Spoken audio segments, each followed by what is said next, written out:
इस बार राध्या एक ऐसी साजिश का शिकार बनने वाली है जिसका मकसद सिर्फ उसे अपमानित करना और पूरे परिवार के सामने उसकी छवि खराब करना होगा। कलावती और उसका बेटा मिलकर राध्या को नीचा दिखाने के लिए एक बेहद शर्मनाक योजना बनाते हैं। दोनों यह फैसला करते हैं कि सबके सामने राध्या के चेहरे पर कालिक पोतकर उसे बेइज्जत किया जाए, ताकि वह कभी भी परिवार के सामने सिर उठाकर न चल सके। राध्या लगातार उनसे विनती करती है कि उसने कोई गलती नहीं की है और उसे इस तरह अपमानित न किया जाए। वह बार बार खुद को निर्दोष बताती है, लेकिन कलावती और उसका बेटा उसकी एक भी बात सुनने को तैयार नहीं होते। उनके चेहरे पर साफ दिखाई देता है कि वे किसी भी कीमत पर राध्या को बदनाम करना चाहते हैं। जैसे जैसे यह नज़ारा आगे बढ़ता है, पूरे घर का माहौल तनाव से भर जाता है। परिवार के कई सदस्य यह सब देखकर हैरान रह जाते हैं, लेकिन कोई भी तुरंत आगे बढ़कर राध्या की मदद करने की हिम्मत नहीं जुटा पाता। तभी ठीक उसी समय प्रथम वहां पहुंच जाता है।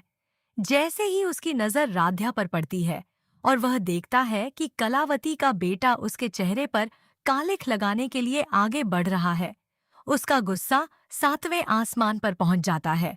प्रथम बिना एक पल गनवाए राध्या और उस लड़के के बीच आकर खड़ा हो जाता है। वह पहले उसे रोकने की कोशिश करता है और सख्त शब्दों में समझाता है कि किसी महिला की इज्जत के साथ खिलवाड़ करना सबसे बड़ा अपराध है।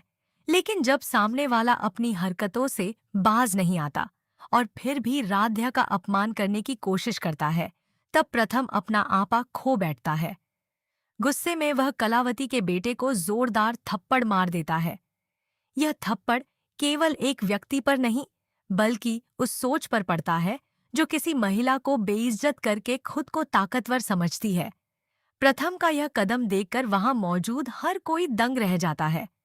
पूरे घर में सन्नाटा छा जाता है और किसी को भी उम्मीद नहीं होती कि मामला इस हद तक पहुंच जाएगा।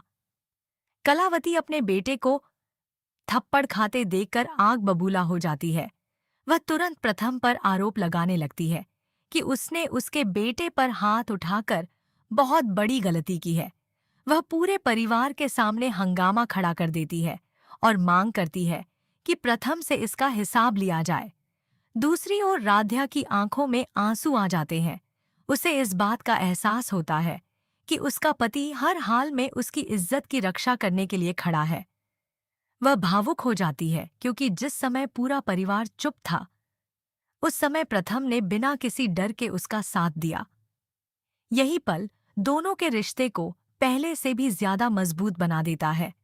हालांकि प्रथम जानता है कि उसने गुस्से में हाथ उठाया है, लेकिन उसे इस बात का कोई पछतावा नहीं होता। उसके लिए अपनी पत्नी की इज्जत सबसे ऊपर है और वह साफ कह देता है कि अगर कोई दोबारा राध्या की ओर गलत नजर से देखेगा या उसे अपमानित करने की कोशिश करेगा, तो वह फिर से उसी तरह जवाब देगा। अब सवाल यह उठता है कि क्या कलावती इस थप्पड़ का बदला लेने के लिए कोई नई साजिश रचेगी?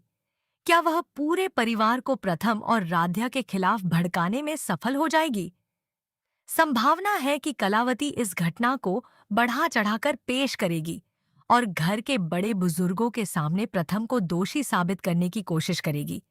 वह यह भी मांग कर सकती है कि प्रथम और राध्या को मित्तल हाउस से बाहर निकाल दिया जाए, क्योंकि उसके अनुसार प्रथम ने परिवार के सदस्य पर